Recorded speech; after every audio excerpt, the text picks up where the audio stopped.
stateside course.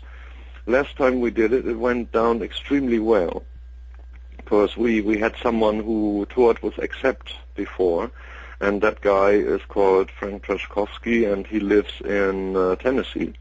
And he knows his ways around, really, in the States, and so he set up the whole thing that it really went down well. We had great clubs, we had good promotion, the fans were there, and, well, we had select towns to play, actually, so we didn't do a full-scale one, but because of it, well, it became a success. And given those circumstances, it's a pleasure to come back. If it's running the same way it did last time, then, yeah, please, anytime. Yeah.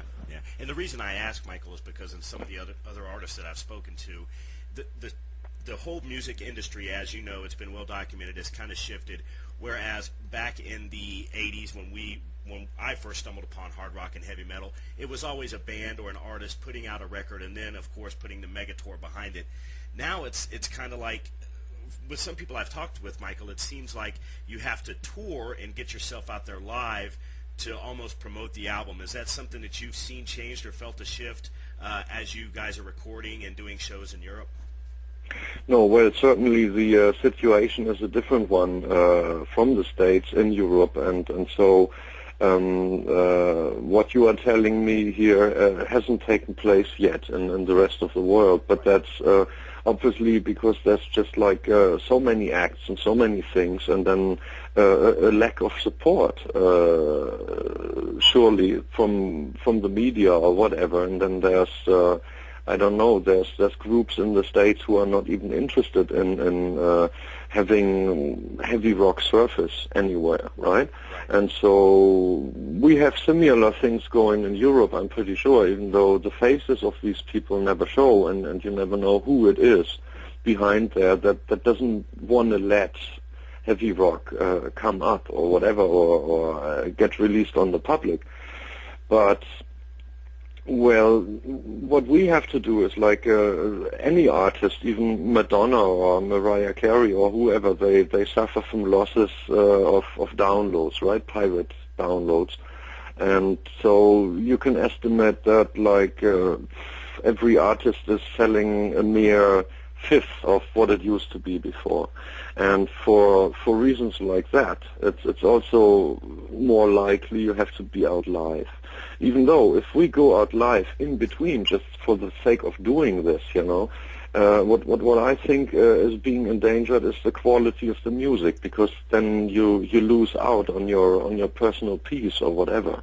Because like some people may be able to do that. There may be bands who go out and tour all the time anyways, but as I told you, the US of A is such a vast, huge country where things run kind of different from the rest of the world.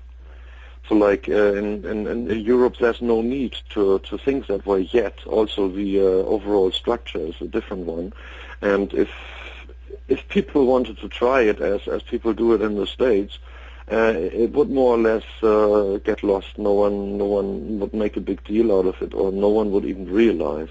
So there's different ways of approaching those things, but what's taking place over there is always a different thing than here yet for the moment. Right, and that's exactly why, Michael, we hail the festivals that have come about in the United States over the summers, and of course you know about the Rocklahomas and the South Texas Rock Fest and the Big Metal Fest, and certainly Europe has those as well, probably even on a larger scale than the United States.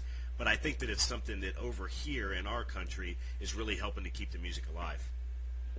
It's kind of good that it happens again and that it happens still, because there seemed to have been some kind of standstill to that, and then you had those hullabaloo things, I think, which were more or less mixed music and whatever, and maybe didn't have the same impact as pure rock festivals. If I see it wrong, then correct me, please. But no, that's the impact. Absolutely right. That's the impact I had from the outside. So then if you wanted to go to some kind of hullabaloo festival, you had to wait for one particular act that you wanted to see, like maybe Ozzy Osbourne or stuff like that. And then you had to endure all the other stuff you didn't actually want to hear, but you were there, with your car, with your body, with your mind, and your tent probably.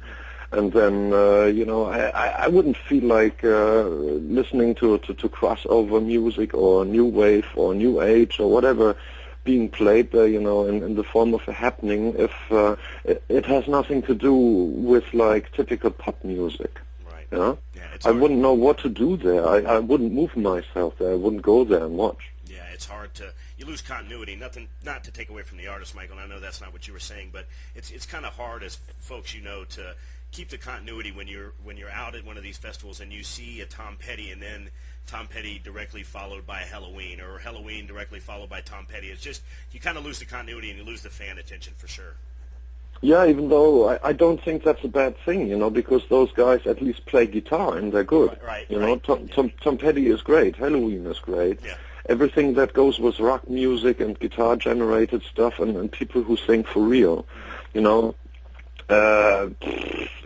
don't know, like if there was any kind of techno band or whatever, which there are, or rave bands or whatever, I don't know if that fits, and those have been the setups actually. Yeah, they try to get as many fans as possible, and I think in the process of that, maybe it's not their fault, Michael, but they end up turning a lot of people off. We've talked about the music industry, over 25 years, and we've hit on that, and everybody knows how it's changed with the download sites, with the piracy, with the file sharing, and so forth. What else do you see that's changed in your 25 years? We're going to consider you an expert because you take what you do very seriously.